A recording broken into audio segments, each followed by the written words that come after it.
সব কিছু ফেলে এত সহজেই বুঝি চলে যাওয়া যায়? উঠোনের মিঠে রোদ, সন্ধ্যার ছায়া পিছে রেখে যাওয়া যায় বুঝি এতগুলো বছরের মায়া?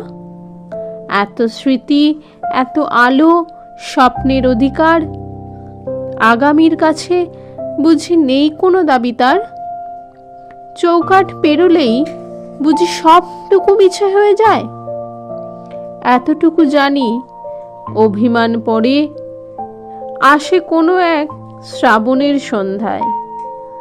গাঢ় হয় বেদনার রং, নিচু হয় পাহাড়ের চূড়া, মেঘেদের পথ ছেড়ে দিয়ে নিভে আসে আলো। প্রতীক্ষার প্রহর বোঝে বড় দুঃসহ এ নীরবতা, তার চেয়ে কান্নায় গলে যাওয়া ভালো।